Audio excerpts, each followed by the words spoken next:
Hello students, in this video we will cover chapter 5 of mutual fund distributors module. The name of the chapter is scheme related information. तो इस chapter में हम कुछ preliminary documents के बारे में discuss करने वाले हैं जो म्यूचुअल फंड स्कीम से पहले म्यूचुअल फंड्स हाउसेस को पब्लिश करनी पड़ती है to make the investors aware about the schemes. और ये important documents before launching NFO एक पब्लिक डॉक्यूमेंट्स होते हैं ये, और एनएफओ के टाइम पे इन्वेस्टर्स के लिए पब्लिश करे जाते हैं और ये इंफॉर्मेशनल शेयरिंग डॉक्यूमेंट्स होते हैं। और इसमें सारी वही चीज़ें बताई जाती हैं जो स्कीम से रिलेटेड होती है, like agenda of the scheme और ऑब्जेक्टिव्स क्या होने वाले हैं और किस तरीके की ये स्कीम पूरी होने वाली है और कहाँ कहाँ पैसा लगेगा, who is the AMC, who is the sponsor. ये सारी चीज़ें हम इंफॉर्मेशन डॉक्यूमेंट्स में देते हैं। तो देखते हैं धीरे धीरे करके कौन कौन से स्कीम रिलेटेड इन्फॉर्मेशन है। तो मैंडेटरी डॉक्यूमेंट्स के अंदर सबसे पहले क्या आ रहा है, तो मैंडेटरी डॉक्यूमेंट्स हैं स्कीम इंफॉर्मेशन डॉक्यूमेंट और स्टेटमेंट ऑफ एडिशनल इंफॉर्मेशन यानी साई प्लस स्कीम यानी की इंफॉर्मेशन मेमोरेंडम। ये कुछ तीन इंपॉर्टेंट डॉक्यूमेंट्स हैं मैंडेटरी के अंदर। उसके बाद investors need to note that their investments are govern by the principles of caveat emptor. Caveat emptor का मतलब क्या होता है, लेट द बायर बिवेयर।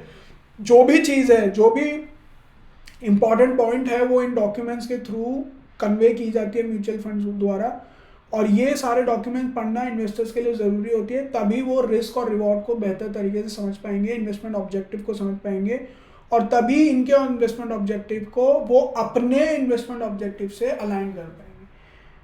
मतलब ये है कि मान के चलिए कोई लो रिस्क प्रोफाइल का या कोई लो रिस्क कैटेगरी का इन्वेस्टर है जो रिस्क टेकिंग अफोर्ड नहीं कर सकता, जो रिस्क अफोर्ड नहीं कर सकता, और अगर वो इक्विटी ओरिएंटेड म्यूचुअल फंड में पैसा लगाता है जिसके अंदर 65-70% तक का पैसा इक्विटीज़ में लगता है, तो यानी इसका मतलब क्या है, वो बहुत सारा रिस्क अपने साथ एज्यूम कर रहा है, क्योंकि बाय इनहेरेंट नेचर इक्विटीज़ का जो नेचर है, इक्विटीज़ का नेचर बहुत रिस्की है, क्योंकि equity market is very volatile, तो उसकी वोलेटिलिटी के अंदर नेगेटिव रिटर्न्स भी होते हैं।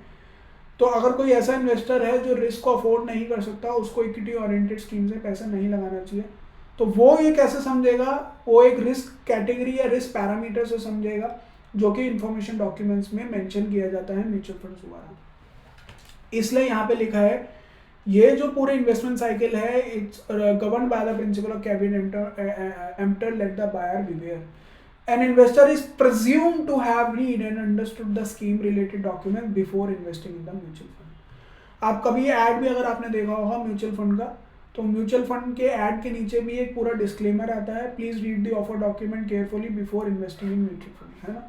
तो इसलिए ये सेबी भी प्रमोट करता है और रादर म्यूचुअल फंड वाले भी आपको ये बार बार बोलते हैं, if you have any doubt, if you have any query, just read the information documents. That's only because कि अगर आपको कुछ समझना है तो आप वो डॉक्यूमेंट को पढ़ के आप वो समझ सकते हो। तो स्कीम इंफॉर्मेशन डॉक्यूमेंट है, उसके अंदर पर्टिकुलर स्कीम के बारे में बिल्कुल सब कुछ बताया हुआ होता है कि वो स्कीम कहाँ कहाँ पैसे लगाएगी, कौन कौन से सेक्टर या फिर कौन सी एसेट क्लास को वो कवर कर रही है, क्या उसकी रिस्क मतलब रिस्क कैटेगरी उसकी क्या होने वाली है। तो ये सारा स्कीम इंफॉर्मेशन डॉक्यूमेंट में है। और फिर उसके बाद एक एडिशनल इंफॉर्मेशन डॉक्यूमेंट भी होता है जो कि यहाँ पे कवर नहीं है, वो यहाँ पे कवर हो जाएगा। It will cover every secondary things. It will cover secondary matters. यहाँ पे सेकेंडरी सारी डिटेल आ जाएगी। फिर उसके बाद आता है किम। तो it is essentially a summary of SID and SAI। तो इसका मतलब क्या हो गया, एब्रिज प्रोस्पेक्टस हो गया, ये एब्रिज फॉर्म में हो गया। एब्रिज फॉर्म में मतलब उसका मान के चलिए एक समरी शीट होगी, sort of a summary sheet होता है की information memorandum, it's more of a summary sheet जो मोटे मोटे हाइलाइट्स बता देगी स्कीम के बारे में, ताकि क्या कि उसका ऑब्जेक्टिव क्या है, उसका रिस्क कैटेगरी क्या होने वाली है, और वेदर वो ओपन एंडेड है, क्लोज एंडेड है, और डायनामिक है, नॉन डायनामिक है, उसका एलोकेशन क्या होने वाला है, कौन सी किस कैप के इक्विटीज़ को वो कवर करने वाली है, मल्टी कैप है, लार्ज कैप है, स्मॉल कैप है, वो सब कवर वो करने वाली है। तो ऑब्जेक्टिव क्या होता है इनका, तो SID and SAI together are the primary sources of information for any investor existing as well as prospective। prospective वाले जो स्कीम के साथ जुड़ने वाले हैं, new investors. These are the operating documents that describe the product, उनके बारे में बताते हैं। Since the investor is required to make an informed investment decision, मैंने वही बोला वो इसलिए उनको पढ़ना चाहिए ताकि उनको ये समझ रहे कि जो वो चाहते हैं, जो वो सोच रहे हैं, क्या ये स्कीम वो कर पाएगी या नहीं कर पाएगी। और इजी टू अंडरस्टैंड लैंग्वेज में है, जिसको वो समझ सकें। अगर वो हिंदी में चाहेंगे तो हिंदी में भी उनको देना पड़ेगा conversion, translation. The units of the scheme are offered to the investor through the scheme related documents. जैसे ही आप एनएफओ के अंदर पैसा लगाएंगे तो एनएफओ में आपको स्कीम रिलेटेड डॉक्यूमेंट जरूर दिए जाएंगे।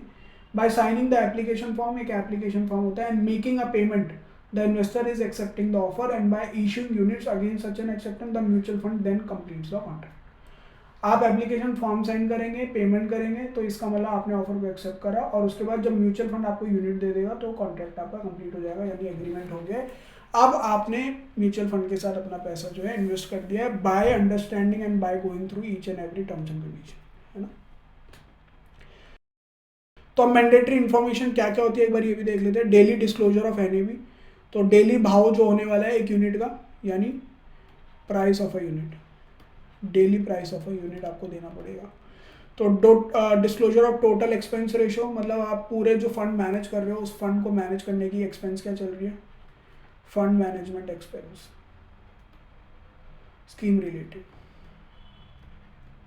उसका पोर्टफोलियो डिस्क्लोजर, आपने पैसा कहाँ कहाँ पे लगाया है और क्या क्या होल्डिंग है, परसेंटेज क्या है उस होल्डिंग की, और किस प्राइस पे है ये नहीं बताना होता है, लेकिन आपका वेटेज क्या है और कौन कौन सी एसेट क्लास में आपकी होल्डिंग है ये आपको बताना पड़ेगा। फिर annual reports and related disclosure, जो भी आपके एनुअल परफॉर्मेंस है और उस परफॉर्मेंस में आपने क्या क्या अचीव करा, और फाइनेंशियल गेन्स एंड लॉसेज जो भी हैं आपको वो बताने पड़ेंगे। फिर scheme wise dashboard on mutual fund website, आपको एक वेबसाइट मेंटेन करनी है और स्कीम वाइज डैशबोर्ड आपको बनाना पड़ेगा। फिर रिस्क को मीटर भी बनाना पड़ेगा, ये आपने देखा होगा, ऐसे स्क्रीन पे आता है एक, और यहाँ पे उसकी पूरा चार्ट बना होता है, रादर एक पाई चार्ट जैसा बना होता है कि नो रिस्क, मॉडरेट रिस्क, फिर उसके बाद एक्सट्रीम रिस्क, और फिर उसका लेस रिस्क, कुछ ऐसे करके बना होता है। और वहाँ पे फिर वो उनका एक बार होता है, वो बार ऐसे इंडिकेट करता है कि ये मॉडरेट रिस्क पे है, एक्सट्रीम रिस्क है, या फिर कैसे भी। उसके बाद फाइनेंशियल रिजल्ट्स आपको डिक्लेयर करने पड़ेंगे, and disclosure pertaining to change in the control of AMC. अगर एएमसी में कोई मेजर चेंज आता है, कोई सब्सटैंशियल चेंज होता है, तो वो भी आपको कन्वे करना पड़ेगा टू योर इन्वेस्टर्स। फिर उसका नॉन मैंडेटरी डिस्क्लोजर में आता है फंड फैक्ट शीट, और फंड फैक्ट शीट के अंदर कुछ ज़्यादा इंपॉर्टेंट चीज़ें नहीं होती हैं, और इसके अंदर भी आपको यही बताना पड़ता है कि कहाँ पे कौन कौन सा एसेट में क्या एलोकेशन है, और क्या उसके पीछे की इनकी सोच थी, और इनके ओपिनियंस क्या हैं, और ये इनके आगे के विजन क्या होल्ड करते हैं वो एक पर्टिकुलर इन्वेस्टमेंट को लेकर। तो ये सारी फंड फैक्ट शीट के अंदर इन्फॉर्मेशन आती है, which is again non mandatory disclosure है, और ये डिपेंड करता है, रादर ये इट्स अ डिस्क्रीटरी थिंग, और ये डिपेंड करता है mutual fund to mutual fund, fund house to fund house, ये डिपेंड करता है, ठीक है। तो I guess that's it for this chapter. That's it for today's class. We'll discuss the new topic in next video.